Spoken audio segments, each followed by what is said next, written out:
Susanna Kleeman, and we are talking about her show Fatal Dates and Baudrillard, um, who is Baudrillard for me is actually a voice in the back of my head, particularly the stuff he wrote. Actually, not the theoretical Mm-hmm. stuff so much as um, In the Shadow of Silent Majorities. Mm-hmm. Uh, Have you, and what about his travelogues where he went to America? Have you read yeah, I've read America? those. Yes. Those are Um, great. Those are great. So you've read quite a lot of Baudrillard then. I've read a good bit. I tend to jump off the train around the Gulf War did not take place, but I've also been told that I don't that when I've read that and discussed it that I have been discussing it as without reference to the rest of his theory, which I think is actually probably true. Yeah, I actually haven't read that book, and I think those things that are more kind of direct confrontations and perhaps grew out of a journalism he did for French newspapers and became pamphlets and book form things that are more sort of rooted in present political historical events. Though that interests me a lot less than his theory, which has been an absolutely liberating force in my life and a wonderful thing. Yeah, I really like Baudrillard. So Baudrillard is not a theorist that I would have ever thought to apply to dating, sex, gender relations, any of that. Really? Even though he wrote a book called Seduction? Yes. Even though he wrote a book called Fatal Strategies. Have you read The Perfect Crime? That's the first Baudrillard that I read, which is a kind of, he wrote that. So he wrote, in the early 80s, he wrote some immensely fantastic and prophetic works, Simulacra and Simulacrum, which is the Matrix, the Wachowski brothers or sisters wrote The Matrix because they read that Baudrillard text. And in fact, that's the book that in The Matrix, when Neo keeps his illegal software in a hollowed out book, that's the book. If you look, it's Simulacra and Simulacrum by Baudrillard. So there's that one. There's Fatal Strategies. There's Seduction. Those are the books that he wrote in the early 80s. And then there is the Perfect Crime, which is by accident the book that I read of his first, which he wrote, I think, in 96, which is a kind of greatest hits, and that is just stuffed full of stuff about men, women, dating, all those sorts of things. So I'm taking it that maybe you haven't read some of those texts. You probably haven't read Seduction if you're telling me that you wouldn't have applied it. No, I haven't read Seduction. I have read Simulation and Simulacrum. In fact, that's the first one I read. And that really has got, in essence, it's got nothing to do, one would have thought it's got nothing to do with dating, it's got nothing to do with men and women, but it is about, obviously, what people know about his thought and what that book is about. It's about what happens when virtual things become more important than actual things, or it's not quite as simple as that. So his book, The Perfect Crime, it's called The Perfect Crime, and because it's not that reality has been murdered, and I think people sometimes, when I didn't know much about Baudrillard and I started reading it, I thought it was going to be all about, we've replaced reality with virtual reality. But that is not the crime. That's not exactly the crime. It's more subtle than that and much more interesting. The crime is that we have forgotten that reality doesn't exist. So what he says, for example, he's got a great bit. Is it in The Perfect Crime? I think it is in The Perfect Crime. He talks about the Duke of Urbino's studio. So the Duke of Urbino is a Renaissance duke in Italy, in the town of Urbino. And you can go and visit his palace right now. And he writes a fantastic section about this duke's palace. The duke's study, where he conducted his business, is right in the middle of the palace. It's got no windows. It's literally a room in the center of the palace, heavily guarded. But yet it is paneled in wood in a trompe-l'oeil style. So everything is 2D and it's done in lots of different colors of wood, but it looks 3D. And it has windows made in this way that would show what the view would be on the four sides. If you could cut through the palace and see what the landscape is. And it's got lutes, it's got quills, it's got his writing instruments, but it's all fake. It's all fake. And what Baudrillard says is his studio is like that because it reminds him that nothing is real. And what he says in an immensely brilliant passage is, he says, the qualification to be the Duke of Pino or to be a ruler is to know that the world doesn't exist and you're not really ruling anything. The qualification to be the Pope is to know that Christianity doesn't exist. He says these are the secrets of power that people have known for thousands of years. If you want to be the top dog, the thing that distinguishes the Pope from the cardinals are all believing in Jesus, but the Pope is the one who knows there's no Jesus. And we're doing this as a show. So what he says is, reality. We all have known that society, our interactions, the fact that you're called Derick Varn and I'm called Susanna Kleeman, we're not really called any of those things, and our societies don't really exist, and none of those things really exist. And we've come together to name and have those things together as a way to make life bearable and to stave off death. But we all know it's not really true. And he says in the past, we knew it wasn't really true. You'd go to church, do your mutterings, whatever, and then you'd go behind the hay bales and do whatever. So we understood reality, in inverted commas, as a compact, that we're all a charade, that we're all going through together because it makes life better. But in fact, that's not what things are. But what he says the crime of our age is, we have started to think that reality is real, and we have reified it, we have made it real by the digital products and the virtual world that we live in. And so, the extension of that, he died perhaps 20 years ago now, so he didn't fully live to see the glory of Instagram. But we are making ourselves real by our posing, by our pouting, by our spouting, by all of that. And we forget that we are not real ourselves. So one of the things that exists outside of the public compact is romance, call it what you want to call it, sex, relationships, connections with one other person, as opposed to mass connections with society. And so you do your mass connections with society, and then if you were lucky, you close the door. Could be your wife, husband, could be whoever it was, and you have a totally private other space, which is much better and much more important, but you would never bring into the real world. And by us having forgotten all of that, we try and bring our relationships into our, we'll call it, Instagram feed, and therefore we are concocting terrible lies by making them public things.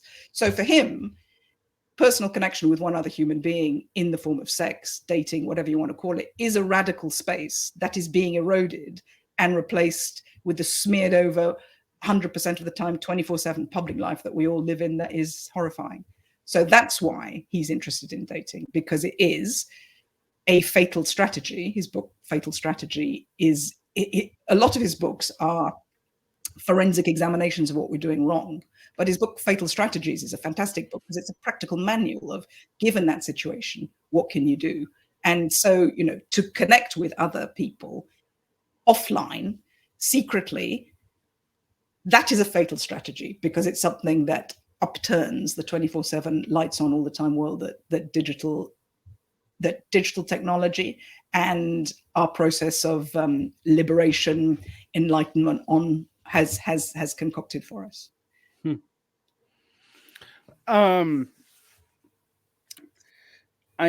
There's a whole lot there, and I can go two ways with that. I could lean into that intellectually, because there's a lot of things that I find very intellectually stimulating in that.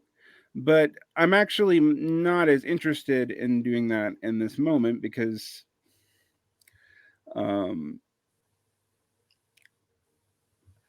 I am personally very ambivalent about a lot of that description, because I think it's true, actually, in a broad sense. I mean, in the sense that, like, most symbolic orders are based off of functioning because we don't know, that we don't know their reality, and our agreement to accept them is based off of basically, okay, we need this to socially function, and we need this to project ourselves. What he would say is the only thing that we know is what he calls, the only thing we know for sure is what he calls the void, which is death, which is, where are we? What the fuck is all this? The only thing we know is we're in a strange setup, which is going to end in our extinction. That's the only thing that we can know. And everything else on top of it is just an invented fantasy. Right. Which the intellectual in me goes, well, that reminds me of terror management theory. But I don't know. What is terror management theory? So it was a branch of psychoanalysis that did used to have empirical support in quotation marks for all those words. That said that basically fear of death is where almost all identity projection comes from. Mm-hmm. So your identity is based off of the idea that there is some sense in which you could extend yourself and deal with the terror associated with extinction. And most of your social conditions are based off of that. Sorry, I don't want to interrupt you, and you were going to respond to that large splurge I said. But what Baudrillard would say is, rather than it being a terror, if you can get there, it's the source of all pleasure. And when you have accepted that and you understand, therefore, everything that you're doing on top of that is a kind of ritual act rather than anything else, particularly in terms of a connection you can have with one other person. What he says is you're looking for the person that you can experience the fellowship of the void with. He says the root of an authentic connection with one other person is to know that both of you are mortals, going to die, there for a finite span, are never going to really know each other, because the other that is there to know is just a construct. And, a lot of relationships can sometimes be about, well, who are you really? Let's unpick that, your childhood, why you said that, all that. What he says is all of that is just a fake and a lie. If you can find somebody that you can, even though they're never who you think they are and you're never who they think they are, but you can just have a ritual pact with that person unsaid, because he also says, if you say, I love you, you have fallen in love with language, which is itself a form of betrayal. So you don't even have to say the words. If you can just look someone in the eye and without the lying words that are also part of the construct of fantasy that we've concocted to stave off the fear of death, and just say, you know what, let's just do this. Even if you don't deserve it, let's make this honor pact together, and let us give to the other what the other would want, unto the death that's going to come to both of us, this terrible thing that exists in the future. Let me honor your death by making your life a pleasant existence as much as I possibly can, as a game, without having to ferret down into what the reality of whether you deserve it, who you are, what your mum did to you, all of that kind of stuff. I hope I've made some sense there. That makes sense. But don't let me interrupt you. What you were going to say to me about the earlier splurge. Please do continue. But what I find like my own impulses when we talk about this interesting like hyper real, I don't even know how to talk about it anymore. When I go back and read Baudrillard and Umberto Eco talking about hyper reality, and I'm like, and it's talking about the 70s and 80s, I'm just like, you have no idea what's coming. It's like, isn't it amazing that they were able, I don't know if you saw one of my fatal dates was with a guy called Laurent de Suté, who's a very interesting man, who is a Belgian academic and a big devotee of Baudrillard. And I said to him how prophetic Baudrillard was to talk about hyperreality, digital networks, cloning in the late 70s, the early 80s. And he said, no, he's not prophetic. He's just rigorously, ruthlessly, like you, hyper analytical, and he has analyzed so effectively what our society is doing. Because I was foolish enough to think like, oh, it's just based on technology. Technology is just the flowering of some previous thought that's led up to that technology. As people say, the art of our age is the mirror of it. The technology of our age is the mirror of it. So what he said to me is, no, he just ruthlessly examined Western society since the Enlightenment, and it became clear to him before the technology was there what it was going to look like. But it is shocking to read his texts from to read about cloning, hyperreality in the early 80s and the late 70s. And I just wish you were here now to mordantly commentate on where it's all led up to, and to say what the next thing is. I dread to think. What I find interesting about this technological mediation and the way in which it has really collapsed people into believing the imago of themselves, which is a very, kind of a very dangerous thing to do. Like, so it is a very dangerous thing to do. I just read a brilliant book, and I'm very excited. The author of it is going to come on my Fatal Dates. He's called Boris Gorys. Have you heard of him? Yeah, I've heard Boris Gorys. I've known him mostly from criticizing Soviet art, actually. Right. So he's a Russian philosopher, and his particular area is aesthetics. And his recent book is called Becoming an Artwork, which he says is a project that every human on Earth every human on Earth with a mobile phone is currently embarked on, and we'll talk about that. Yeah, but let's just very briefly, what he says really fascinatingly about Soviet art is, he says that Soviet art comes out of the avant-garde, which it clearly does, and he says Stalinism in particular was a project to apply aesthetics to everything. And he also says the reason ultimately that people do that, it's got nothing to do with communism or Stalinism, for example. That again, it goes back to what we were saying before. It is about a fear of death. And what he says in his book, Becoming an Artwork, is what we're all doing is curating our public faces so that they will best represent what we want represented of ourselves after our death. And he says, what can you guess? What he says is the apogee in the Soviet Union of that project, the project of trying to, through art and aesthetics, survive death. What do you think? What do you think is the ultimate artwork he says of the Soviet Union? Preserved bodies of yes. Preserved bodies of Lenin. Got it. Yes. So he says but what he says, and it's such a brilliant thing, he says that's the project that we're all involved in. Any one of us with an Instagram feed, any one of us trying to craft public images, wondering how we should say, what we should look like, any one of us doing our selfies, any one of us doing that is embarked on the embalmment of Lenin project, which is about a fear of death. But I really recommend his book. It just came out, Becoming an Artwork. It's a short essay, very, very, very brilliantly and clearly written. And it's about a narcissistic culture. It's about when you're not prepared. So what he says is there's, and it's a perversely written book because it's a sort of how-to manual of instruction of how to embalm yourself, how to embalm yourself best and preserve your destiny. And what he says is, he's read lots of Baudrillard. He I think would agree with Baudrillard. There's two poles. One pole is to say none of it exists. I know none of it exists. I'm looking to connect with somebody that I can who understands with me that none of it exists. What I want to do is I don't want to leave traces. I don't even exist. I don't want to leave traces. I'm going to live my life not leaving traces.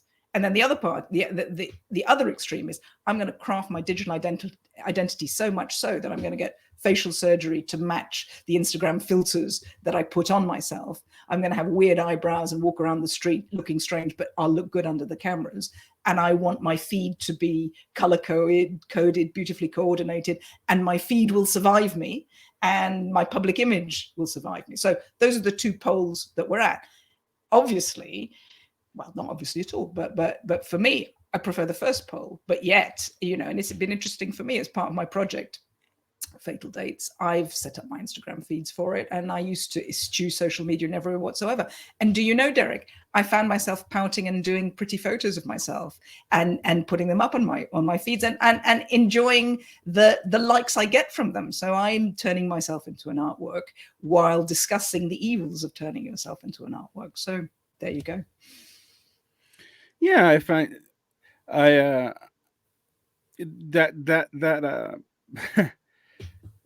it's actually interesting because I am in many ways obsessively private. That has stopped in the last couple of years because it's become very hard to be obsessively private. But I also find that there's like now this demand, and this is not just a demand people make on Instagram. There's a demand now, for example, to justify what you say based off who you are.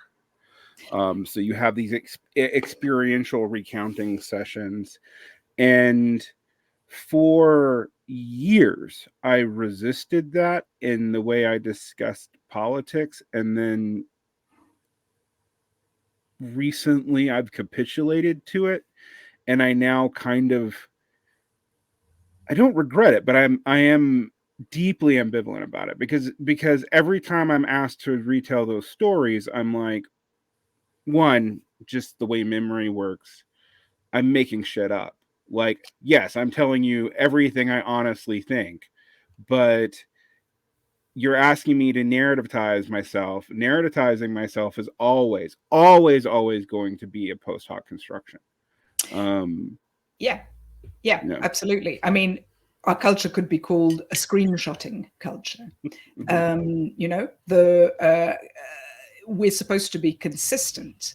The prime value is we must be consistent, and if we said something in 1992, it still exists as a thought and a kernel that we have inside ourselves. And the prime moral value seems to be that you must be consistent at all times, which again goes to the theme of what we're talking about now. And I don't think we are consistent all the time, because I believe we're just invented constructs and things come and go in different places. I also feel I'm very lucky, and I come into this space with the privilege of having entered it as a novelist. And in fact, I sent my novel into Zero Books, where you were a reader, and I saw all your comments. That's how I first met you, was by reading your comments about my book. I think, in fact, you said it was worth publishing, but maybe not for Zero. But you were overruled, and I'm glad about that, and obviously forgive you. But how wonderful to be a novelist. I know that you're a poet, and how wonderful to be a novelist, because therefore you're making stuff up, aren't you? So nobody can. I'm not coming into this, as I think, into this left YouTube online space as a pundit, so I don't have to have consistent opinions, and I feel it's a tremendous privilege. But aren't we all fantasists, novelists, makers up of stuff?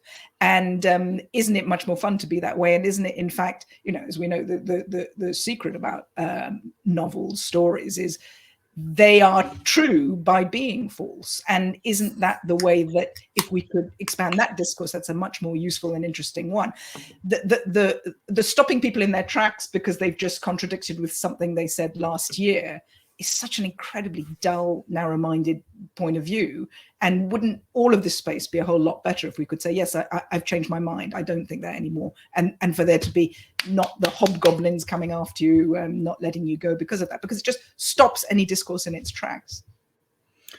The consistency thing I find maddening, but I also find interesting, because in a way that would maybe Baudrillard would appreciate, if you're a pundit, the appearance of consistency is super important, but actually having any consistency at all, art is not. In fact, there's a weird attention economy where, like, people are going through your tweets to find everything you've ever said and figured all that. But if you can be, I don't know, a persona like Tucker Carlson and just be completely blatant about it, about your, I mean, you know, don't address it, don't say you've changed your mind, but also, like, no, just double down on any ridiculous thing you've ever said, no matter what. That weirdly seems to work right now. Well, you know, I don't know too much about Tucker Carlson, and I should say I don't know too much about this whole area and arena, and I couldn't possibly comment on individual cases. But I will also say that truth doesn't necessarily come from the words that come out of your mouth. We don't judge someone. As human beings, we may or may not think that's how we judge someone, but in reality, we don't judge people necessarily just by the words that come out of their mouth. We judge them by their body language, how they speak, they might say something different to something they said last week, but we can be sympathetic to them if we understand a vestige of the journey that they've been on. And I think too often we are obsessed with words, with the precise words that have been used, but words are not the vector of truth, in the same way as I was saying to you, Baudrillard says words themselves are lies, and wouldn't it be better if we could just admit to all that? How refreshing, though, to see people change their mind. And the problem is that there are people who speak, who don't think things through perhaps too clearly, but speak tremendously eloquently and are changing their minds all the time. I'm thinking particularly here of Joe Rogan, who I have a lot of interest and respect for. And he and Jordan Peterson, these are these sort of petrifying figures that lurk in the back because they can do something, which is that they're liberated. They're not, their audiences are not waiting for that. And we, you know, all of us who watch them, we want it for the thrill of them saying a lot of perhaps nonsense and then suddenly saying something that is true. But yet also we despise them because they don't have a consistent line. But I would say that they are more appealing and they are being more honest by being bullshitters, because that is more honest, it seems to me, than coming there with your party line. It's impossible to do the other thing. Yeah,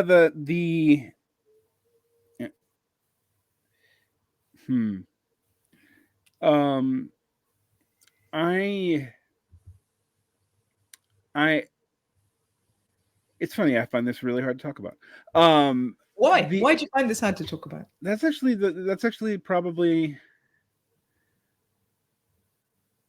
the amount of what I do that is based on knowledge, and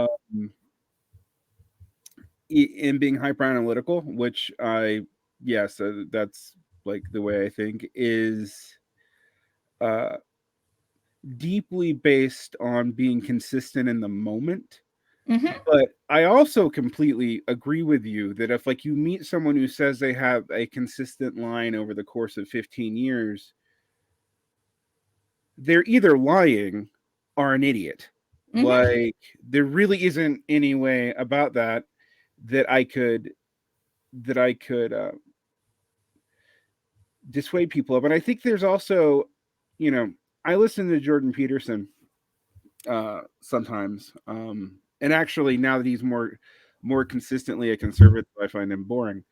And I remember going to this stupid conference that Doug held, and I had utter contempt for it, actually. But what I said to people at the time is like, you're trying to find a consistency to a person who, while being wildly speculative and analytic and bullshitter in a way that like if you've ever dealt with religious figures, you know they're bullshitters. Like you get 15 minutes of like, but this is like the precondition. I mean, literally, I've heard him say stuff like the Bible is the precondition for truth. I'm like, yeah, so you're not saying if you believe it or not, but there is a sense in which I've always been like, you guys are just trying to read him and think and find a secret fascist or whatever. You're not going to do that because he's not that self-consistent, and neither are you. Like, that whole project misunderstands like the phenomenon. You know, I've told people the best way to understand like Joe Rogan is to remind yourself that he's white male Oprah. Yes. Like, yes. And like, yes, he does have personal, slightly conservative politics, but he's actually all over the fucking place. He's all over the place. I mean, I think the danger with Joe Rogan and Jordan, the danger is one of charisma. You know, what we're looking for are things that can explain our situation and the world to us. And those can sometimes come from unusual speakers and places who can have one or two things they say that can open up the world for us, and the rest of what they say is nonsense. But the problem is that there are some people who have a lot of charisma, and what they are up to is trying to get their supply of attention from people, their income, their villas in Barbados, from the fact that there is just something that they're born with that is attractive to people, and because of their innate knowledge of what it is that people want to hear. And so when they speak, they're not speaking from the pure motive of, let me tell you something amazing that I've thought that has opened up the world from me. They're cherry picking what they think their audiences want to hear, and they're just making a loop that goes around, making a loop goes around. But it's wrong to say that those people never say anything that's interesting at all. It's just a very difficult conundrum, because they might be, and I don't think Joe Rogan is like this, and I don't know enough about Jordan Peterson. I don't know, but I have known people personally. I have known people with a lot of charisma who are not always using, and it is a tremendous, when you are a person with a lot of charisma and you know that you are, and you've had the experience of connecting with lots of people because of your charisma, you get drunk on it, and you get drunk on yourself, and you think, oh, any old shit that comes out of my mouth is good, and that way all the evil prophets lie. And that's a very dangerous space, because those people, snake oil salesman, that's what I'm talking about in a nutshell. But it's wrong to say that just because somebody is like that doesn't mean they can't say something that's useful and interesting. And sometimes I've read or heard Jordan Peterson saying some things that are useful and interesting. And it would be very wrong of me to say that I hadn't, from some very puritanical impulse, that would cancel him because of X, Y, and Z. So your show Fatal Date, of course, touches on something that makes almost everybody right now uncomfortable, and it makes it so uncomfortable. I'm a teacher, that's like, and I'm not a professor. I'm literally a high school teacher. I have, to do this whole professing thing. But one thing I can tell you a little bit about is that the anxiety around gender performance, sex and dating, has led to teenagers who feel like they live in the most sexualized culture that's probably ever existed. And I actually don't know that they're wrong, but they don't date like at all. Like, I don't teach couples anymore. Like, that doesn't happen. Like, and by couples, statistics say, like, I don't count couples in classes. Like you used to, like, okay, well, someone's dating so and so, and we just all, as teachers, you all knew it, and it's like, we have to deal with this, and if this happens, if someone breaks up, that is actually incredibly rare now to have to deal with that at all with young people, and the statistics that they're saying, and who knows if you can really trust them. I mean, statistics on this stuff are notoriously going to always be bad, but they also aren't having intimacy with each other. They don't fuck. Like. So what do they do? I have no idea. Like I actually don't know. Like, we still have sexting incidents. It's like the only thing that I actually have had to deal with disciplinarily in the last couple of years, with older students. But we also still have like young mothers. So apparently somebody's having sex, but it seems, according to every statistic that we see, it's just not. It's not emphasized. It's not common. And now, of course, I live in a very conservative area, although I live in I live in a city, so it's not going to, but I don't, from what I've seen, that's not a conservative or liberal cultural norm issue. It's actually something else. So, So Baudrillard talks a lot about all this. And although you say people feel they live in such a sexualized culture, what he says is that we live in an obscene culture. And what he means by obscenity is not exactly the normal definition of the word. He says an obscene culture is one where everything is visible, where there's no sort of secret hidden places anymore. He talks a lot about high definition, porn in ever higher definition, zeroing in. Everything is visible. And we are told, he says, that that's the product of liberalization. That's the end, that's the end place of the sexual revolution, is nothing is hidden anymore. There's no porn mags on the upper shelf hidden. Everything's just there, visible. And he says we're told that that's the process of a liberalized society. But what he says is, in fact, his complicated argument, which is told in the film The Matrix, he says capitalism handed over its mind to computers because they were more efficient at extracting value and making the strategic choices about what different companies should do. So, for example, the price of grain is entirely determined by computers, right? There's no human, so everything is done by computers.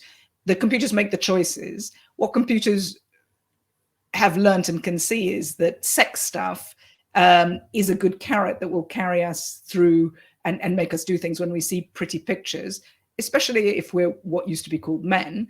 But also now women, because we can talk about that in a bit. That's the carrot that gets you to be attracted to images, which then can end up with you buying something, and that porn, machines of sex are a great resource for money for capitalism. So what he says is, we think we're involved in a process of liberalization, but what we're involved in is a process of exploitation and extraction by machines. And a big carrot for that has been the interest that we have in sex. So he says we live in a completely desexed culture because sex is about secrets, special places, things that are hidden, being tantalized.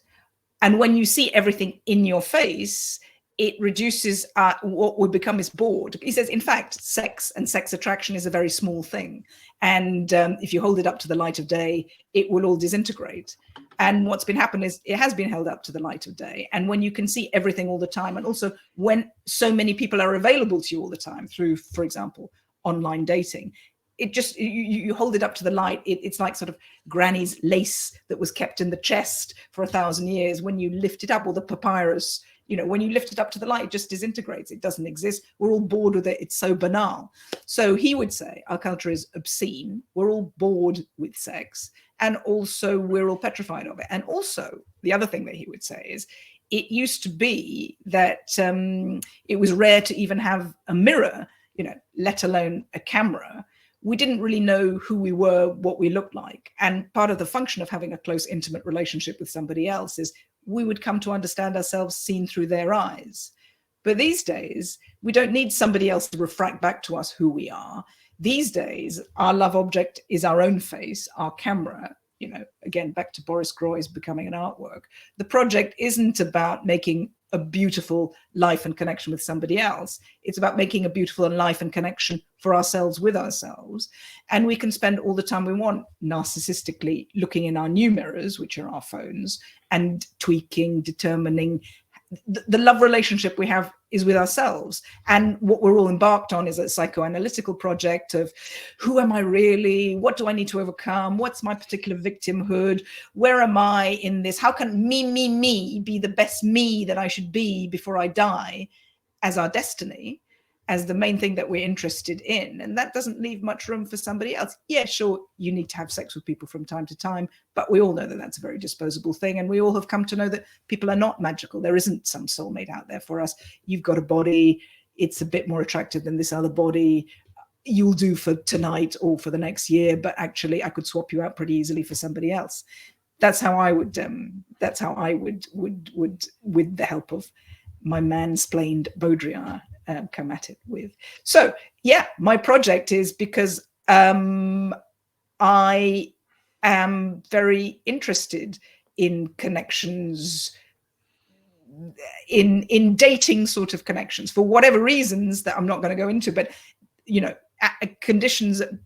questions of love, romance have been very important to me in my life for a whole host of reasons. And I'm so sorry, but I'm so unprofessional that I didn't plug my computer in, and now it's telling me that I need to. So I'm just going to do that.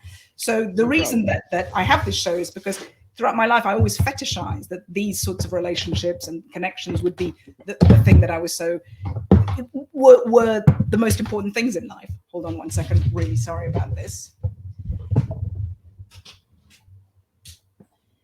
And at my advanced age, returning now to these questions, I'm horrified to see that people have kind of given up on them. And I want to remind people of what those things once were and could be, because I don't think they're gone forever, but I just think we're also confused. Yeah. There's so much in that. I am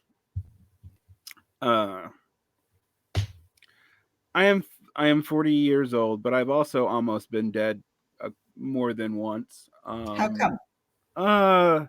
Typhoid. I've been stabbed a couple of times. Where have you been stabbed? My lower abdomen. Oh my God! I mean, in which countries? In which place? How is it? You asked me. I was stabbed by my brother. Actually, the only times I've been stabbed have been in the United States. So. Oh my God! I'm so sorry. What was that like? Stabbing, it hurts. It's not really like. So I have a pretty interesting relationship with all this talk of death, and I'm also like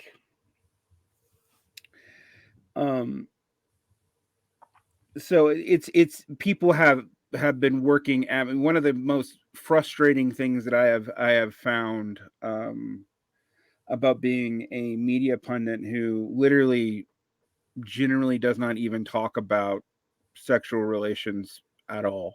Like, it's not I guess in so much that I talk about gender issues and have perspectives on it that I think are kind of probably normal now. But I've said some things that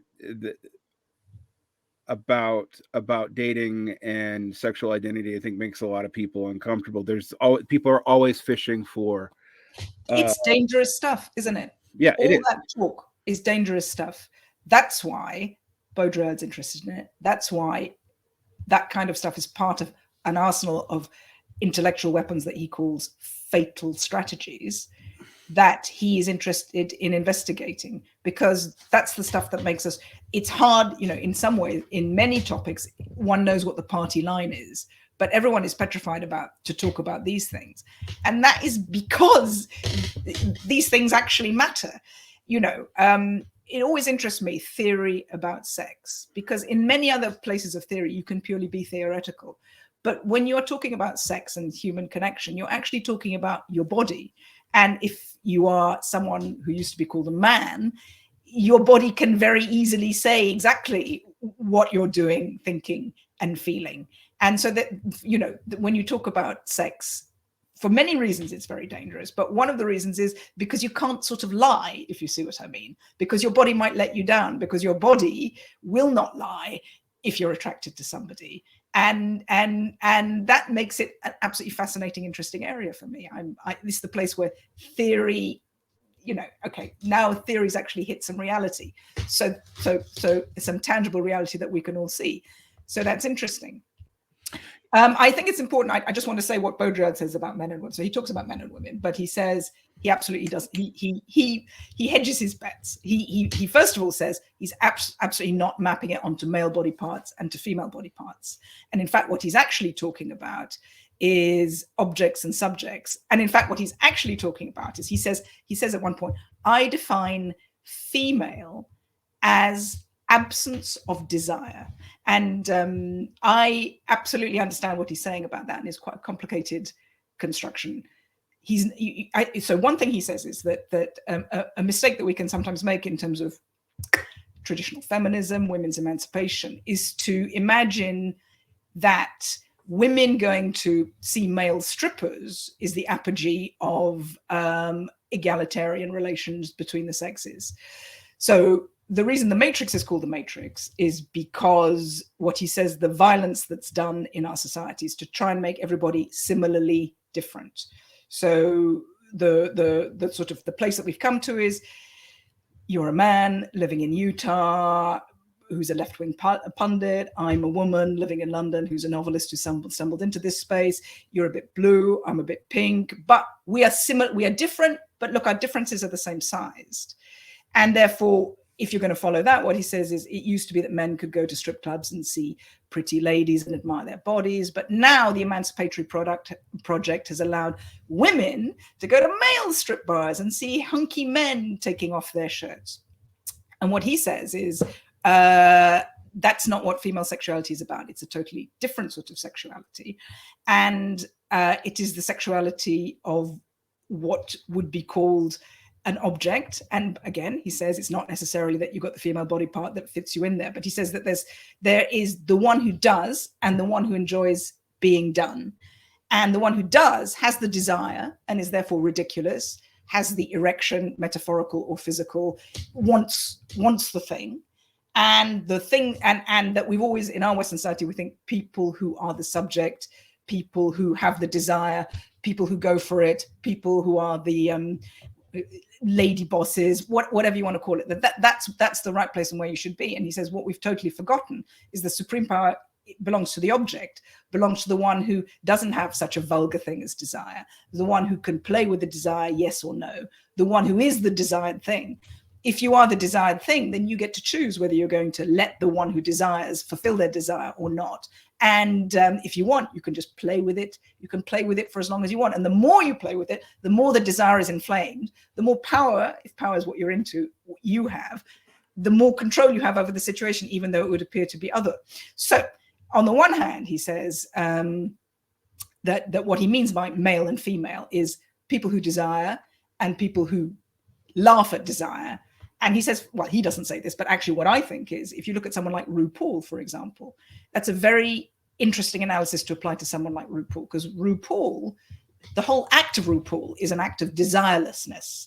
Another thing that Baudrillard says is women are those who prefer their own sex. So he says women are those who find their own bodies and their own sexuality much more alluring than these subjects who want to operate with them. And when you apply that rubric to RuPaul, you can actually see it play out, because you understand what RuPaul knows how gorgeous RuPaul is. RuPaul is much more interested in themselves and is desireless. You would never see RuPaul lusting after anybody who appears on RuPaul's show, would you? That would be unthinkable. RuPaul is above desire.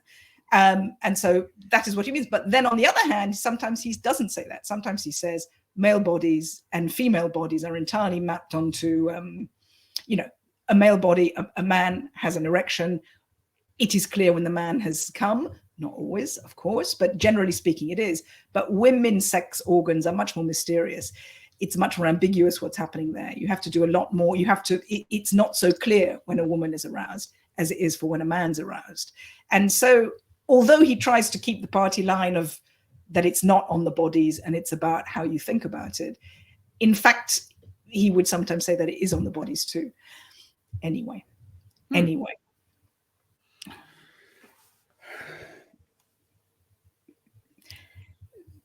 I also think, though, just to rabbit on, and you must tell me when to shut up, something else I think is that a lot of the issues about gender identity, gender, all this, that, and the other, in a way, it's just about bringing into the world what we can do digitally, because online, you can morph yourself into anything you want. You can be anything you want. You can go into Second Life. You can be an avatar. You don't have to be in Second Life. You could be on Instagram, but having done a lot of work of either what your makeup is or the tweaking that you do on the images before you publish them. And we're very used and comfortable to being in that way. And therefore, what you can be is your fantasy of yourself. And what gender politics sometimes are, it seems to me, is a desire. Look, online, I am like this, and I want this online self that I have created to be respected in the real world.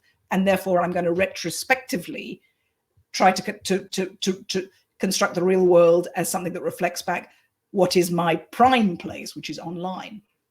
I wonder what you think about that. Oh, that's a tough one.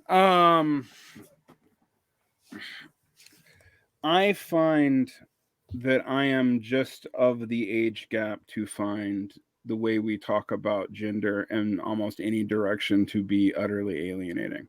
But I feel that way about sexuality too. For example, I have, since I've been a young teenager, thought that talking about sexuality itself was bullshit. Why? The reason why I felt it was bullshit, like whether or not one, particularly at the time, I mean, I grew up in the 1990s. This was a time where we were telling everybody that like your sexual identity is genetic. It is who, you know, that's why it's okay. No one chooses to be gay. And my response was, even as a teenager, I cannot predict what I am attracted to in a given moment. And if you try to say that I am bisexual or pansexual, I feel like that is actually imposing upon me a even an open sexual identity that may not actually be true from moment to moment. That my experience of desire is not that consistent. It is not that ordered. And so like I have been told by straight people that I code straight. I've been told by queer people that I code queer. And my normal response to that is, it depends on what moment you're talking to me. And I find I find I am paradoxically both pulled into this world of the selfie when I started, like a thing about me that, you know, we talked a little bit about. I very briefly mentioned that I've nearly died a couple of times. Yes. But the other thing is I used to be well over 350 pounds. And there was a time in my life where there are 5 images of me for about 10 years. And that's it. I moved to South Korea and lived in a culture that even before we fully embraced all the implications of Instagram and the cell phone and TikTok and all that, there are mirrors everywhere there. It is on every surface. Probably you go into the bathroom, there's a little mirror on above the squat toilet, so to remind you not to smoke in there, so that you see yourself, feel shamed, and don't. Like there's a cultural use about face in the image that I always thought it was like, you know, when we talked about Asian shame culture, that A, it was a bit of a stereotype, and B, like it wasn't literally about like presentation. But when I lived in Korea, it became very clear to me some of it was literally about presentation. Like self-presentation was literalized in mirrors being everywhere. And a sort of surveillance, even if it's mirrors and not cameras. Right. Yeah. And it's the idea that's like, you are on at all times, you are surveilled at all times, but you are surveilling yourself. It like, to put it in Freudian terms, it's like a society that really, really, really, really drives the superego. Now, leaving the United States in and of itself, not to talk shit about Americans, but just leaving our food culture immediately caused me to like drop 50 pounds. And I started this series of selfies back when you even had to take them with a separate camera, and like I didn't have a smartphone. This was as a way to actually try to see what my image was like, because, you know, you had because the even imago. Right, like to get in, because I was so big, I did not actually even bother looking at myself, and I did not care. And I noticed that people treated me differently when I lost weight. And despite what I have not found that while people are much kinder in their words, to very, very large people. Mm-hmm. I have not found that the way they actually look at them and treat them to be that different, despite all of our fat acceptance talk. And so I got sucked into this obsession with my own image that still kind of exists. What I find interesting to me about that is I'm also a person who has strong critiques of parasocial projection. But when I talk about this, and this is where we're going all the way back to ambivalence at the beginning, and this is what I was wanting to get to, some of my actual real friendships have started off as, in fact, we were talking about this with Doug Lane. Doug Lane and I have a very complicated relationship, but it is a relationship. Like father-son relationship. To some degree, or sure. Although I listen to him talk about his divorce a whole lot, so. But perhaps I just recorded a fatal date with Doug. Actually, I did that yesterday. In that, it was very fun. Sorry. So carry on. I remember when he first started dating, and oh boy, he was. But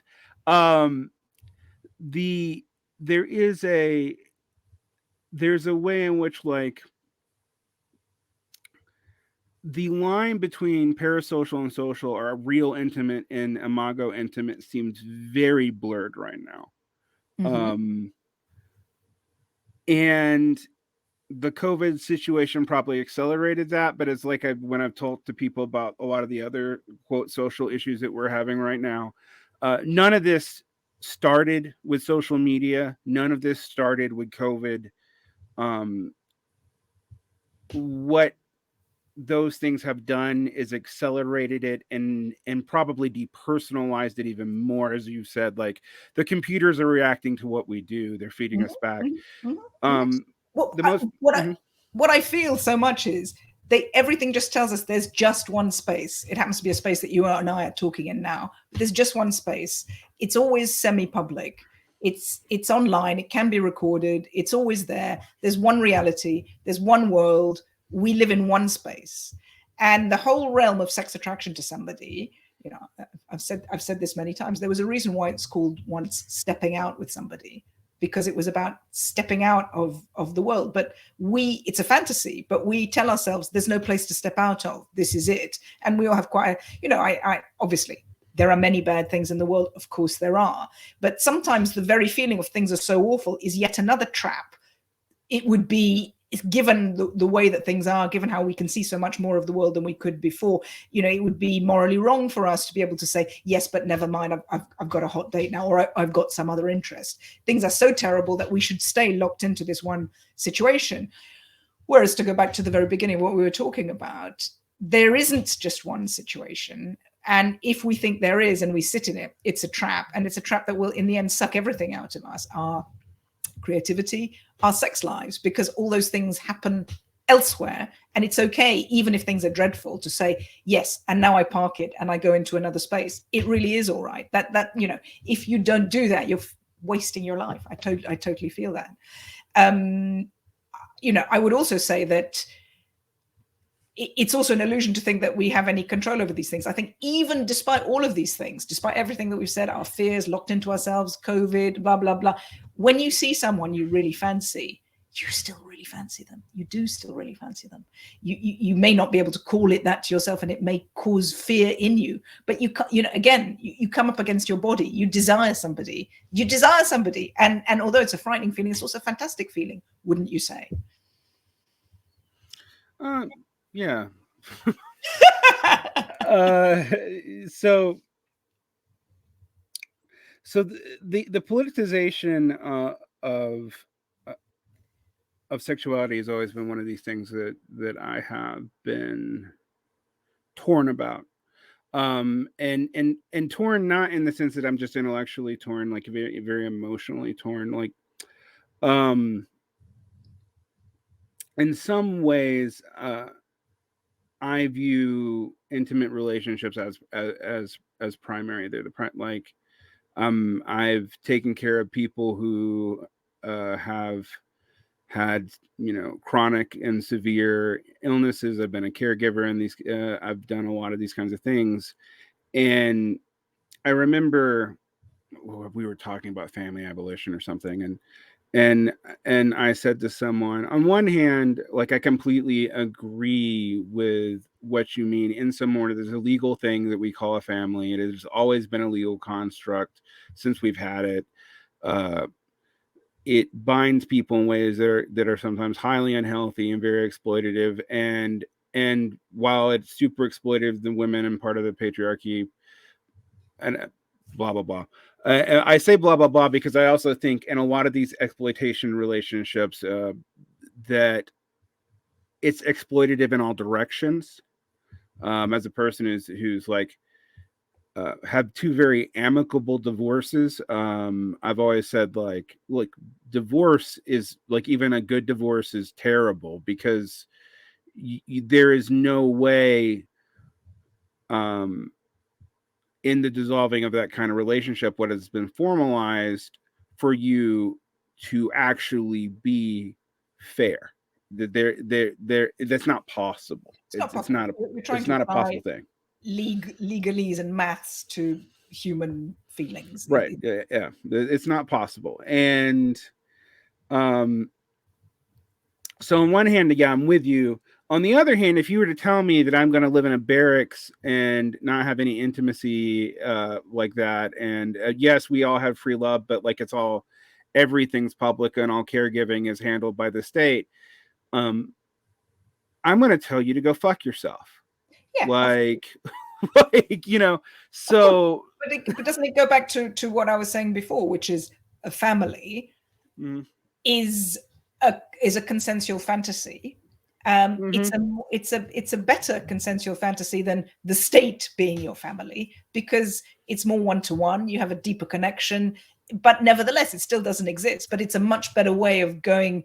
It seems to me that the healthy way of looking at it is, yes, it doesn't really exist, and everything we talk about it doesn't really exist. But this is a better fantasy than the fantasy of living in the barracks and the state taking care of you. But let's not forget that it doesn't really exist. But also, family has got nothing to do with sex attraction, No. And those are two very separate things. And I think that's a place that is impossible to really understand, because you have the sex attraction to somebody, then you think you're going to have a family with them. You don't understand you're embarked on a separate fantasy that's got nothing to do with your sex attraction, which is going to wane. What are you going to do about it? But yet, so much of what we're told is you're going to have this sex attraction, and from that, this wonderful family is going to appear. And when it doesn't, our culture doesn't have too much to say about that. I don't want to retread very obvious things, but it wasn't always the case that a family marriage had got anything to do with love whatsoever. They were all more or less arranged. You would marry in your class. It would be arranged by your parents. Often there'd be financial reasons for it, or because you were the only two people of that age in the village together. You just got on with it. You may or may not have had sex with that person. You would have had sex with them. And also, it seems to me, I don't know too much about it, but from what I've read about it, is it was accepted. This is not going to be a great deal necessarily, and you kind of are all right to go and shag someone else behind the hay bales if that arises. We can sort of understand what it is. And it's only, what Baudrillard would say is, it is only a hyper-real idea about love that's come in recently, where we're all supposed to, I've had sex attraction with you. Oh, and now we're going to have this glorious, wonderful future that we're going to show on Instagram, all our gorgeous children, and that's how it's going to be. And we're going to do Valentine's cards with each other. That's where the problem lies. Us not being able to say it's a fantasy. It doesn't really exist, but we're going to ritually enact it because it's better than doing it any other way. But in our hearts, let's remember that it doesn't really exist. Yeah, so I think one provocation statement that I've said in private, and I guess this is probably the first time I've said in public, is like, the companionate marriage is a total delusion about what companionship and marriage is. And while it has, in some legal senses, led to us pretending that there's more equitable arrangements in that, I think it puts way too much pressure on those relationships to like collapse them into one thing. And also,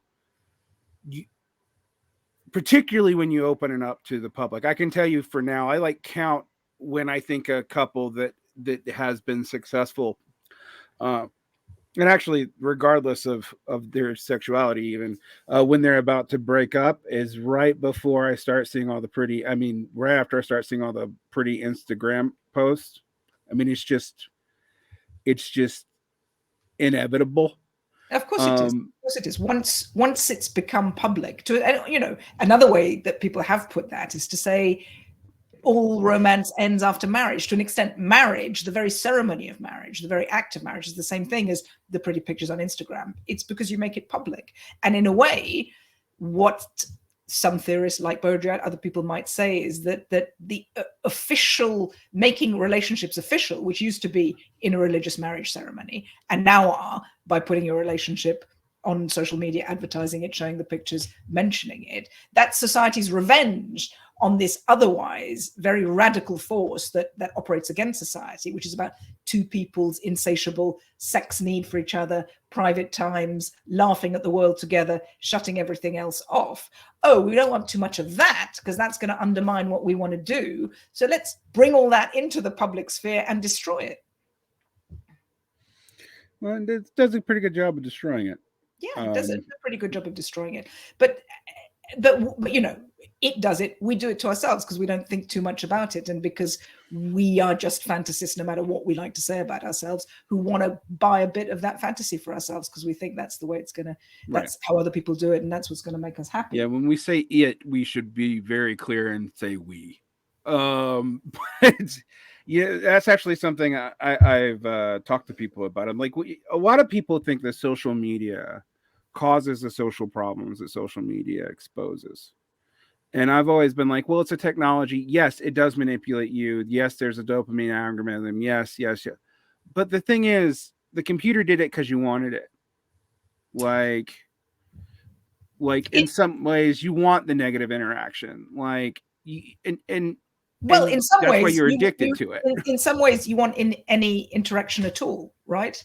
Otherwise, you're just sitting by yourself in your house. And, at some point, however it's going to be, courtesy of foreign powers or because of electricity storms on the sun or whatever it's going to be, we all have to prepare, and we should really think about what it's going to be like when the internet goes down, when electricity doesn't work, when we're stuck in our homes with our nearest and dearest around us and no way of having these conversations at all anymore for, I don't know. I have a feeling that in the future there'll be at least there'll be a COVID style 6-month situation where there's no internet, where there's no electricity, or at least as a novelist, I like thinking about what those ideas would be like. Then that's going to be a very ugly, terrible situation, particularly for all those teenagers who've only ever known what it is. But you say we brought it on us, but we want some form of connection. We want to be able to communicate with someone, even if it's to have an argument. And also, for God's sake, we want to get beyond the people that we are in our immediate environment. And that's also what social media does. It gives us the feeling of the world at our fingertips, although obviously it's only the other people who are on social media. So those are very, very alluring things, but they're also very human things. Poor us, of course, that's what we want to do. Of course, that's how it is. And anything, even a very vicious interaction, is at least an interaction. At least you're getting some juice from someone somewhere. At least you exist, right? At least you exist, and so do other people. Yeah, I definitely get that. So I'm not very religious anymore, but I have been one of those people who sat in a room for weeks and weeks and weeks with nothing. And then would go, and the only communal activity we would do would be to recite a bunch of mantras that, like, I didn't know what they meant. And which religion is this? Oh, I have done the thing that a lot of American, in fact, my father was a stereotype in this. He was a religious. He was a Jew who was he was a crypto Jew who was attracted like every other religion that existed. So we spent a lot of time in my childhood as a Buddhist. I didn't live with him all that much, but because of that, I was exposed to that, and then I went into that myself 2 different times in my life, and have done extended stays at monasteries and sort of Steve Jobs style, sitting at the wall. Yep, in and the and yeah, and there's stuff not to suggest about Buddhism, but that actually is useful. It is useful to be you go crazy for the first 2 days, like you really do start to, like, you see why isolation chambers are torture, because what happens? I'm so curious about it. You sit there, what's it like? You sit there. Well, I mean, most of them, interestingly enough, I mean, most normal, when you do normal meditation, even when you're in a monastery situation, you're sitting there completely silent, not communicating with people, but you are with people. Mm-hmm. They don't generally encourage you to go off and do the actual individual hermitage retreat thing until you've done that for a while. Mm-hmm. The other thing that I will say is, traditionally, I do want to give Buddhists credit for this. There's all kinds of traditional warnings where they're basically like, if you have psychological problems, I don't use that terminology, but they do, you can't do some of this because you will break.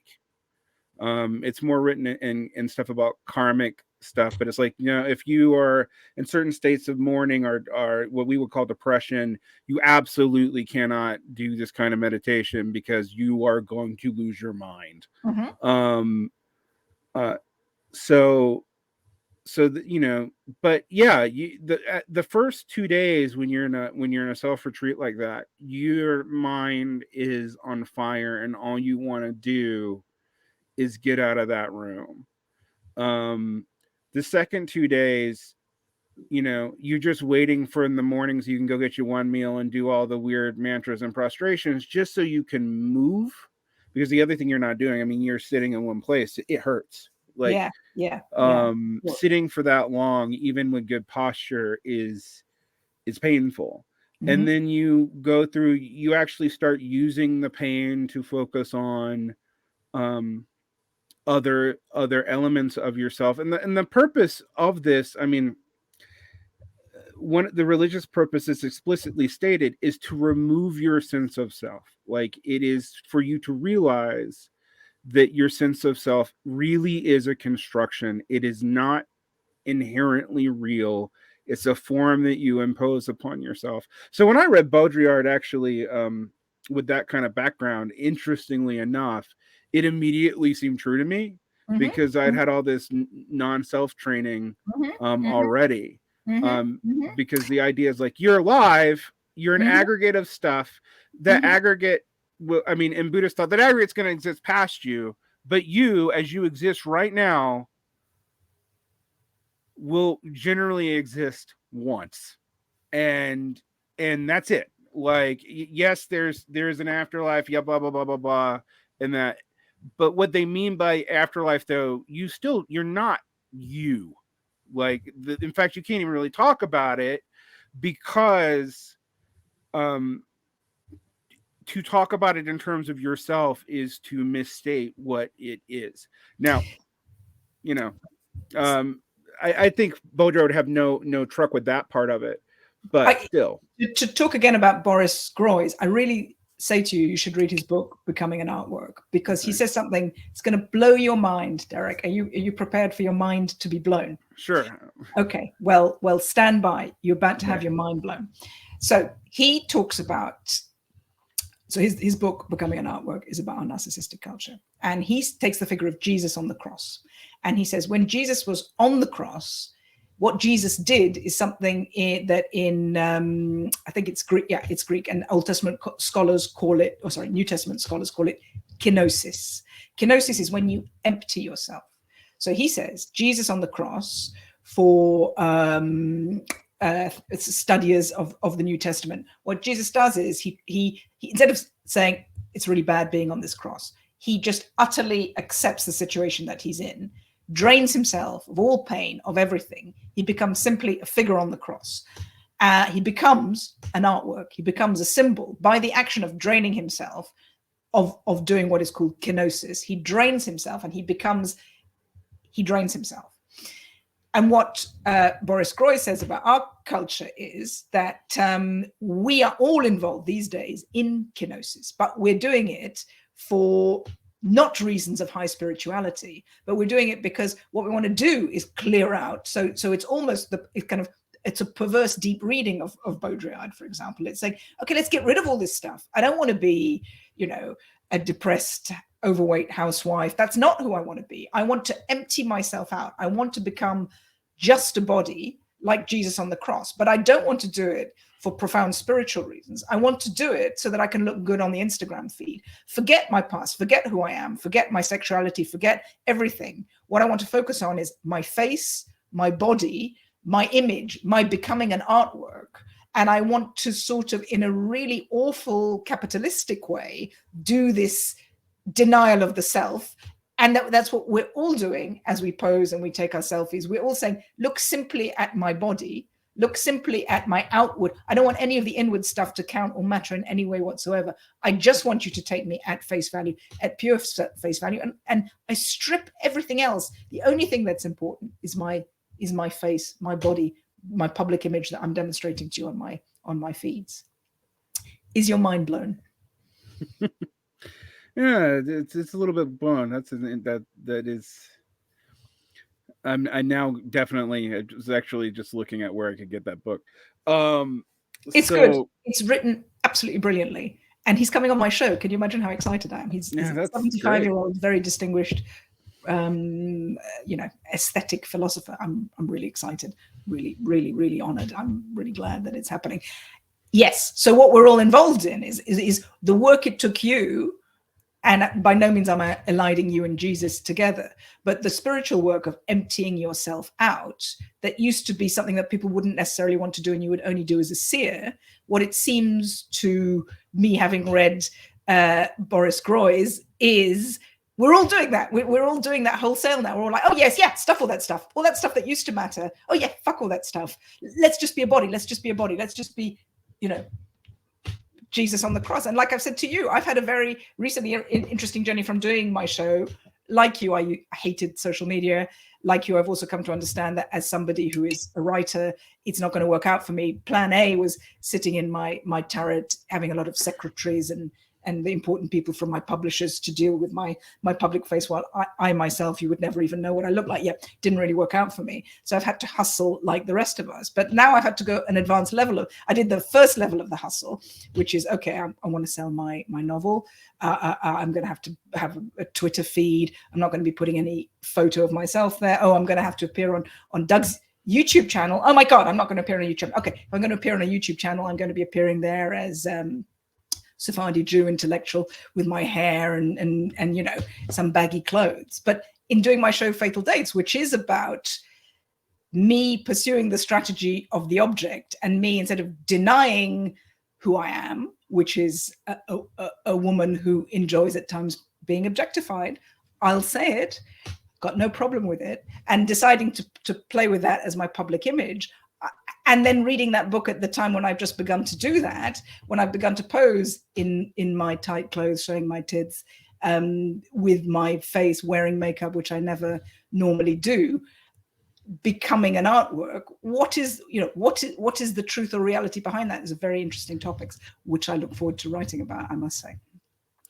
So I guess this leads me to a question that I wasn't thinking I was going to ask, but I have discovered in looking at the past, I've always liked old photographs. I have them around. That I miss ugliness. Like that I have said to people, like beauty has become so normalized. Banal. Yeah, that it doesn't mean anything to me anymore. Now, I don't mean that I'm like that I have like, if I was to say that I was like attracted to ugliness, I would be lying. But the secret, again, this is something I've got from Baudrillard, got everything from Baudrillard and Boris Gorys. I've got some things from other places too, and some things I've thought myself. But he in Fatal Strategies, he told me what the secret of artists is. The secret of good artists is they don't look for beautiful things. They look for ugly things, and they make those ugly things fascinating, and that normalizes them, and they become beautiful. And I think that's right. And his book is called The Perfect Crime, because the crime is us trying to perfect everything. And if you try to make everything perfect, beautiful, you know, what he says is art has seeped out like cancerous cells from art museums, the art world, into everything. Everything is art, and everything becomes an artist. But when everyone thinks an artist because everything is going to be made beautiful, then it's not art at all, because the secret of art is finding ugliness, and the secret of writing also is finding ugliness. And I think that's really profound and true. I think so. It's interesting. You know, I don't know what you know about my aesthetic process, and I don't talk about it a lot on the show. I'm kind of asked to be an intellectual talking head of the political kind, but I am actually obsessed with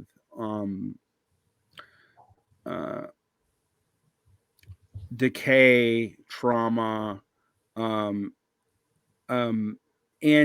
also what I think is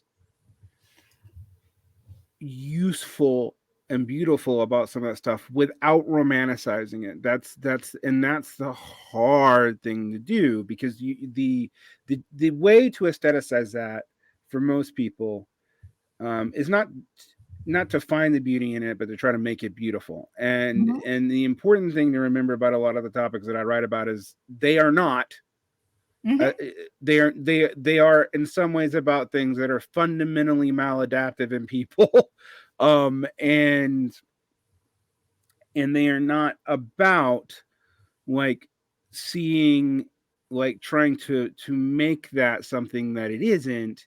It's more about like, okay, well, what do you learn from this? What do you experience with this? What good could you take away from this? It is actually there. And what bad could you take away from it? Yeah, exactly. And like, and also keeping the tensions between the two things expressed aesthetically. And by the two things, I mean like the fact that none of these experiences are purely anything, and that we are all reading what they are back onto them in a kind of self-creation and community. And you know, my second shorter poetry book is about liberation, and people tried to like read it as if, you know, I'm writing about the worker and this is some Marxist text, which is also, just as a side note, I could not think of something more useless or boring. It's just I'm like, no, it's not what I'm doing there. But the idea of liberation itself is a multifaceted idea. It's an idea we impose in the world. It is oppositional necessarily, but also there's a whole lot tied up in it that we don't want to always look at. And the entire series of poems is about like, I think this is worthwhile, but it is not simple, and it is not completely going to be good, whatever you mean by that. Like, there are other things you have to come in contact with, and things about yourself and your own history, and how you and honestly how you narrate your own history. I often joke, because people think I'm autobiographical in my poetry, and sometimes I am and sometimes I'm not, but I always tell them, like, I have one life. Why the fuck would I give it to you? Like, so, and I do think when you the political personal like narrative we were talking about earlier is a form of doing that. Like, it's like, okay, I'm now making the list of experiences of my life into one coherent narrative that you can take a political or moral or ethical lesson from. But that's what we're all taught to do. You know, Right. I wrote my novel, and I came to understand when I was trying to get conventional publishers, literary agents interested in it, that I'd written 100,000 words, and my job now is to condense them down into 12 and to be able to tell the story of my novel in a very compact way. And we all have, set limits on what we can say in a tweet. We have a set limit on what the biography of our social media feed will have. And in many ways, that's a tremendously good thing as to ask yourself, who am I? How could I condense it down into these few things? What would be the image that represents me? What would be if I had to distill it down to one emoticon, which I was making myself laugh by doing it for my Twitter biography. I list three projects that I've been involved in, and I thought it's got so far it's not even 12 words. It's an emoticon, and it is a good discipline to make yourself do that. But it is also a tremendous violence to everything else, and it's a tremendous. You're putting that isn't all that everything is, and you can get very lost if you think that the action of self-branding, which is part of what this is, which is part of what an artistic project needs to be. It needs to have a very strong kernel of a few things that it's actually about, and it's really good that something can be distilled down in that way. But then when everything is pre-created in order to fulfill a marketplace that demands this and wants a shouty slogan and a this and a that, then it's utterly distracting. Again, what you have to know is, I need to do this, but it doesn't exist. If you see what I am saying there. To go back to what we were saying about ugliness and what, you know, the value for that in art. And in fact, if we think about human bodies, we can pretend that we're interested in other people's bodies because of their beauty. But when it really gets down to it, the body parts that we're most interested in are quite strange and ugly. And our desire for beauty is almost a sort of smokescreen for our desire for ugliness. And by ugliness, in a way, what it means is something really weird that we would like to take a strong look at in order to be able to understand its totality and to be able to find its beauty, if you see what I mean. But we can't say, I'm interested in ugly things, because that marks us out as a freak. So it's much better to say, I'm interested in beautiful things. And the problem is that, you know, not a problem, but the situation that we're in is there's such powerful technical tools at our fingertips, right here at my fingertips, as I say, oh, I've just sort of made it too big here. There you go. But anyway, the powerful things at our fingertips can make everything beautiful, or can give everything a veneer of beauty. But then that denies us what we actually want, which is skanky ugliness. Maybe I'm just speaking for myself. Is that what you actually want? Sometimes. I find beauty to be. I'm going to sound way more poetic than I normally allow myself on this show. I find beauty to be an always delusional promise. You don't find beauty to be truth? No. I mean, if anything, but I wouldn't say that I find ugliness to be truth either. Truth to me is just like truth is, for me, that basically events happen, things exist, and then they don't, and we have patterns that emerge from that, but our reading of what those patterns mean is beyond any like facticity claim. So truth is, you know, whatever I'm going to use to understand the kind of otherwise seemingly arbitrary things that you encounter in existence. So what Baudrillard would say is truth is the void, and what RuPaul would say is we're born naked, everything else is drag. You know, the truth is is actually horrific, and everything else is the stuff that we've laid on to not have to deal with that. And to go back to what you were saying about oh no, sorry, I just lost my train of thought. That's so irritating. I was was something that you had said before that I wanted to that's so irritating. Yes, about the process of liberation. Yes, that's right. I remember what it is that I wanted to say. For me, what I feel the process of liberation is allowing people to have the confidence to speak up about what doesn't seem right in the prevailing public discourse, to be able to have the confidence to express everything inside themselves without penalty, and also to have the education and capacity to be able to say, well, that doesn't feel right to me. It's taken me a very long time in my life to be able to say, and I still can't do it in every situation, but be able to say, no, stop, or I don't think that. And I think that the process of true liberation is to allow the voice in your head that doesn't agree with the prevailing narrative to understand that that's completely valid and you're allowed to stand up and say that. But also, and I know this has been part of some of your projects, to be prepared to withstand someone pushing back at you, having the tools to have a discourse with somebody where together you can refine and work out something that might take you a bit further away from the initial position that you came from, but that you feel you have the right, the freedom, the confidence in yourself to be able to, first of all, state what it is that you disagree. That's what the Liberation Project should be, it seems to me. It's not always that way, is it?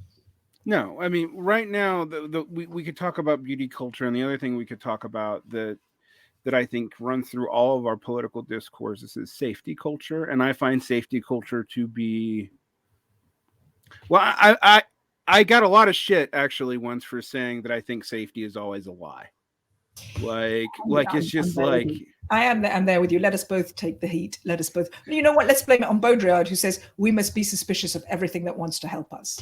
Right. I mean, we really should. We really should. It's the excuse for all sorts of stuff being done. And again, but what lies behind that? Fear of death, right? It really does seem to me, you have to work out what is your position on death. Are you going to embalm yourself like Lenin? Are you going to do everything possible in order to either prevent that from happening, wrap yourself and everyone around you in cotton wool, and therefore allow the state to do that for you? And the state might be doing that, might be using your fear of death. If one of the carrots is our desire for sex, another carrot is our fear of death. Those are the powerful carrots, right? And in the name of that, what will you not accept? Or are you going to be very risk averse and say, fuck it, I'm not going to live my life in that way? There can be consequences for doing that. Can be, will be, but there are consequences for everything. My mum always says Aeschylus, Greek philosopher, was killed because an eagle dropped a tortoise on his head. We cannot, no matter how much safety culture there would have been back in ancient Greece, it wouldn't have stopped that from happening. We're in an impossible situation. Safety culture is just an illusion that makes us feel we have some control over it. We have no control over it. Anything could happen at any moment.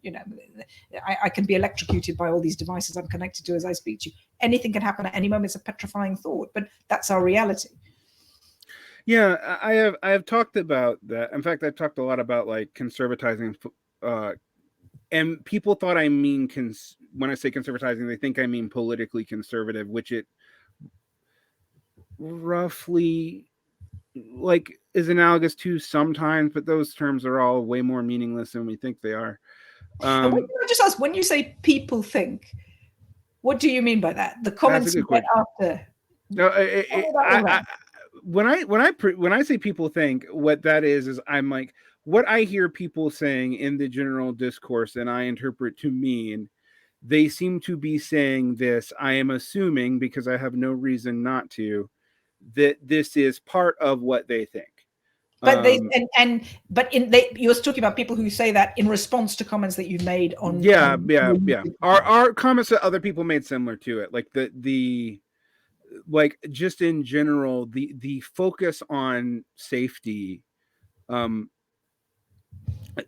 I've gotten to me personally, but I also just see in like if you bring up certain topics, the threat of the threat of people being unsafe is immediately brought up.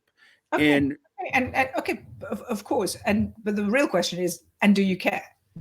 Well, I mean, people are going to say stuff, aren't they? And if you're going to talk about anything of interest, then people are going to say stuff.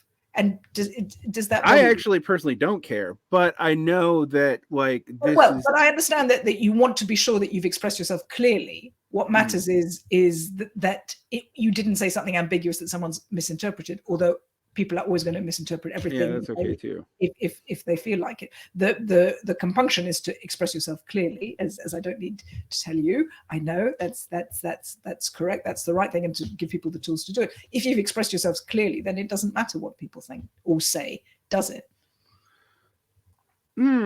That's a good question.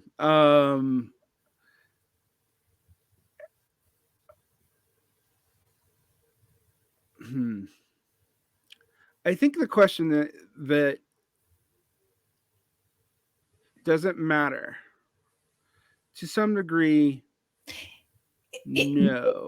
It matters in terms of building an audience. It matters in terms of connecting with people. It matters in terms of enlarging your subscribers. And I'm not sniffing at those things, please. I'm thoroughly embarked on that journey myself.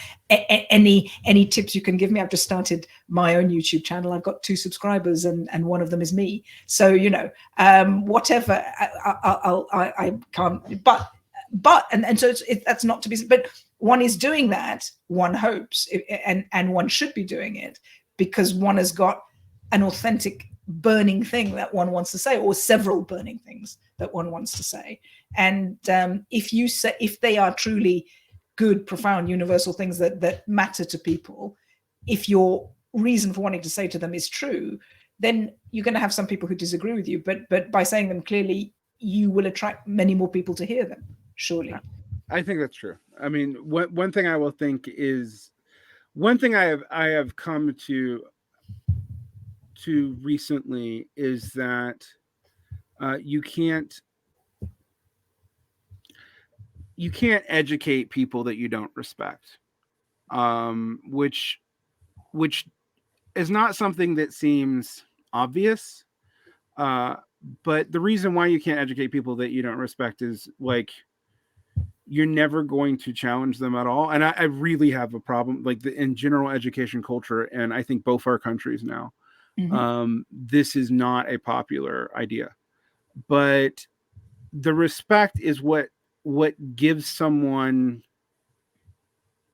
not the, it's even hard to talk about this not in safety language, because people like the entire discourse around education now is, do people feel safe enough to learn? And I have pointed out to people, yes, it's true that people do have to like feel like they will recover from a mistake, that people will not totally isolate them when they make a mistake. That's all crucial. And I guess that is a form of safety, but it's also true that without teaching people how to handle their cognitive dissonance, they cannot learn. And I have to respect someone as an agent to challenge them. Like if I do not challenge them, I am not helping them learn. I am not helping them do anything. I am actually I am, to use, popular pop psychological parlance, I am enabling them to. Yes. But isn't there a massive difference between the classroom and YouTube? And I wonder, I'm fascinated. Yes, there's a huge difference. And I'm really actually very interested in to think, coming from the classroom, where you're in direct discourse with people who you have a responsibility to and who you see on a daily basis and who are actual humans in your life, how one deals with that, and how, if one comes from a background of having that and then one comes to YouTube, I'm fascinated to know, is it possible to completely alter your approach there? Or is the approach that you have to your denizens digital who you don't know the same one that you bring from the classroom? Because I would suggest, if that's so, it's futile.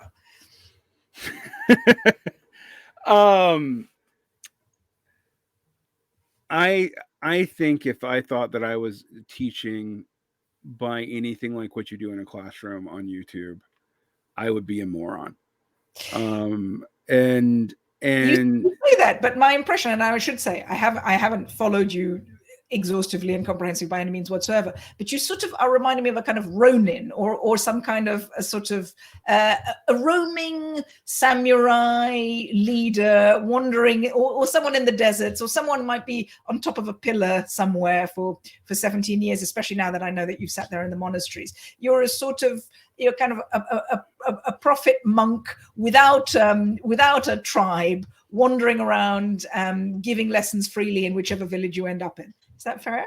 Yeah, that may be fair. I think Somebody once compared me to Matt Christman, which I thought was flattering, since Matt Christman has got a following that's about a bajillion times larger than mine. But as a prophet, and I said, well, if Matt's a prophet, then I'm a judge. But what I meant by that was in the Hebrew context, not in like the You have a passion to teach. I do have a passion to teach, and I have a passion to.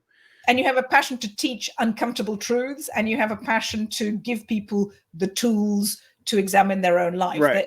That you have a didactic purpose. You definitely, your soul is that of a teacher. That's the not very informed impression that I formed of you digitally. And therefore, it must be difficult to deal with naughty, stupid students.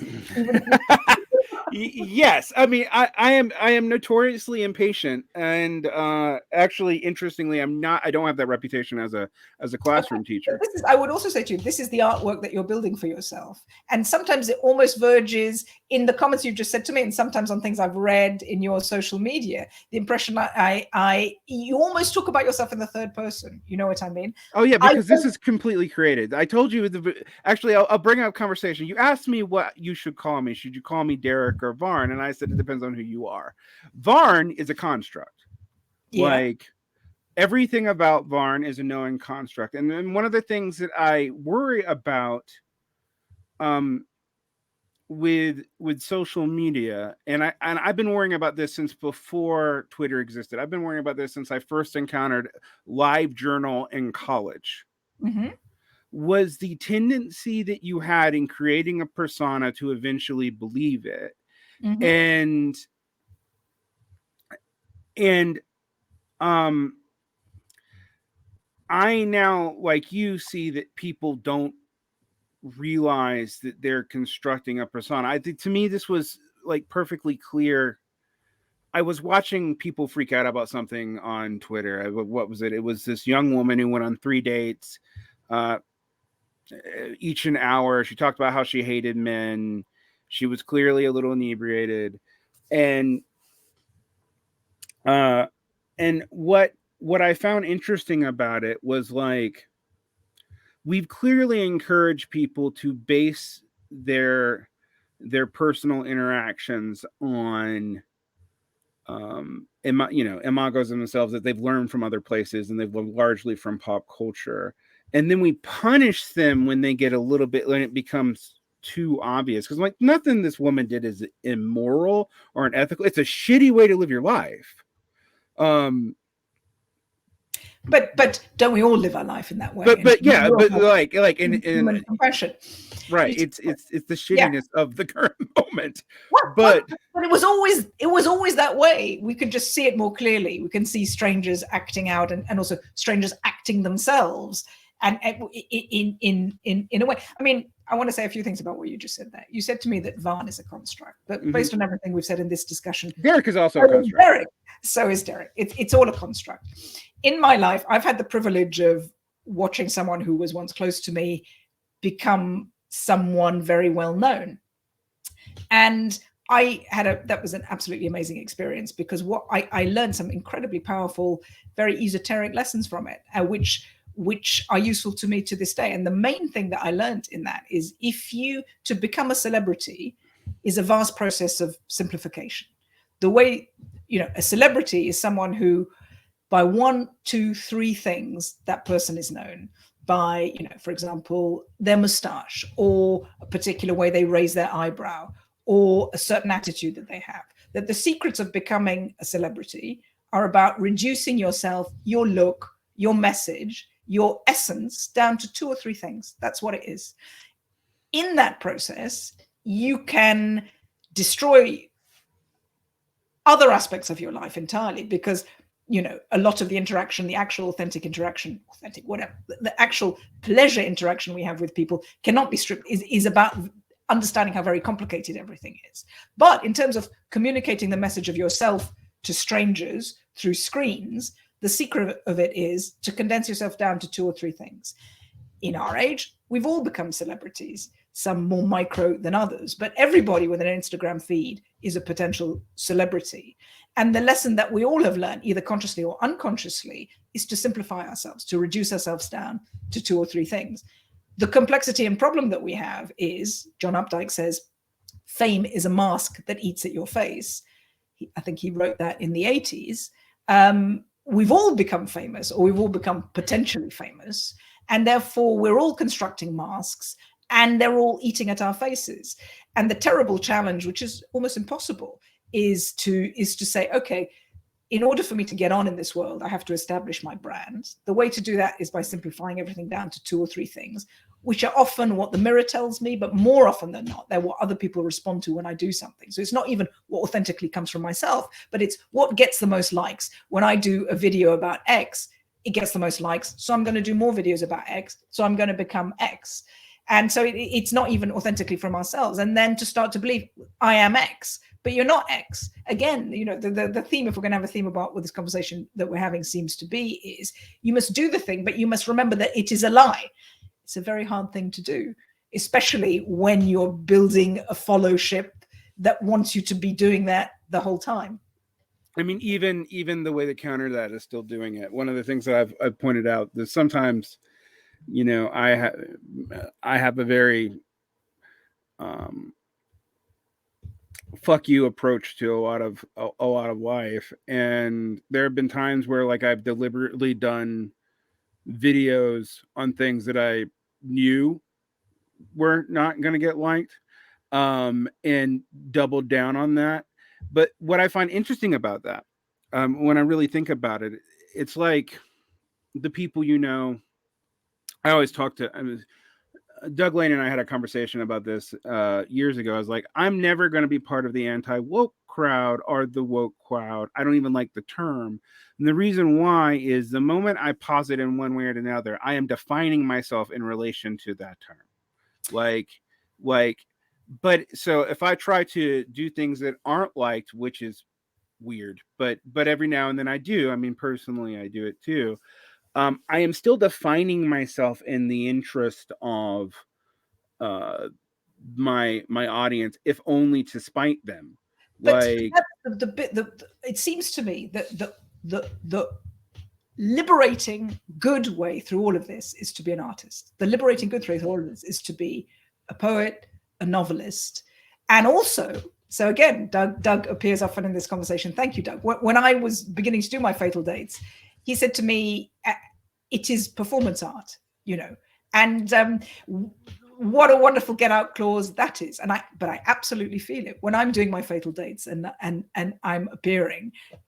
I have an absolute persona that I have created there, which is, you know, it's still the same body and person who is doing it. But I tell myself what I am doing is performance art. And that seems to be all the excuse I need in order to display my body in a way that I would never, you know, in any other facet of my life do so, because I'm calling it performance art. So rather than saying it's me, what I'm very clearly doing is saying this is an art project. And when I am writing, what I'm hoping to write is fiction. And I am, the persona that I have is I am an inventor of things, I am a teller of untruths. And that is a very liberating place to be in. I obviously, you know, it's all going to end up terribly for me, and I'm going to find myself only pouting on Instagram while saying to the world that it's performance art, and I'm sure there's a lot of problems ahead in all of those departments. But in doing it not authentically as me, in doing it as an art project, that seems to me the right way of doing it. Well, you know, I have this, like, another core of this conversation is like, I don't believe there's an authentic me at all. Hello. Like, how liberating. I don't think there's an authentic me either. There's just me trying to find out if there's an authentic me. But also, I tell you something else, I'm not so interested in me. I'm really not so interested in me. And that's why I'm not so interested in things like psychotherapy. I'm not interested in an endless excavation of myself. I'm not. I'm interested, you know, I'm a hedonistic thrill seeker. I'm interested in what isn't me, basically.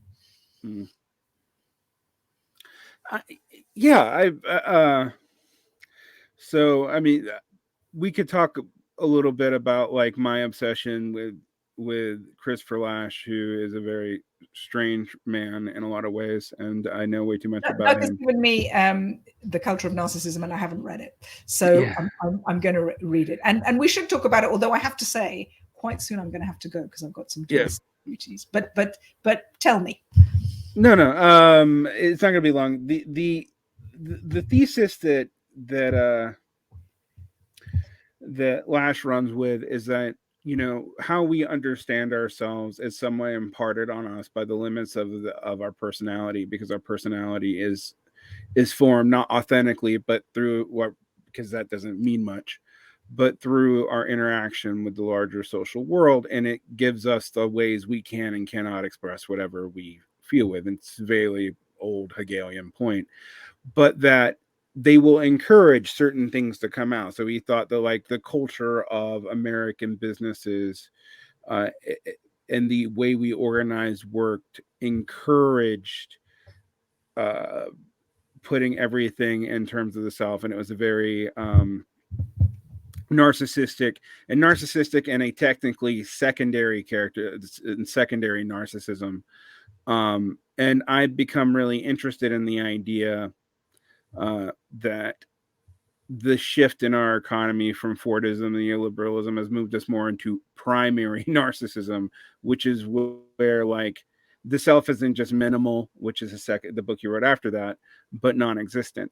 But the other thing that my there's a couple pushbacks I have on Lash, but part of my pushback on psychoanalysis is like, but there's no self anyway. Yes, like exactly. There's no self anyway. There's no self anyway. But then it goes back to the Boris Gorys kenosis. There's a place where it becomes very dangerous indeed to say that there's no self, because then you just become a plastic object. You're saying, just view me as a plastic object, not because I've done the tremendous spiritual emptying out or the sophisticated understanding of there's no self to analyze, but because fuck that shit. Who wants to be bothered with it? Yeah, I'll just be an empty vessel whose flesh can be tweaked digitally and by surgeons. That's the uncomfortable. How do you deal with that? But in the end, though, it's wonderful to be older and just to be bored of yourself. Just to be bored of yourself and to think, I have reached the limits of trying to understand my history and where I've come to end up now. Please, can I have some other diversion and entertainment that isn't about the same thoughts about me, myself, that go on in my head? And that's where I am. I have to say that is where I am. And when I do my show, I really like it because it's all about someone else who thinks very differently from me, and having and since I'm there as a performance artist and not as myself, I'm irrelevant.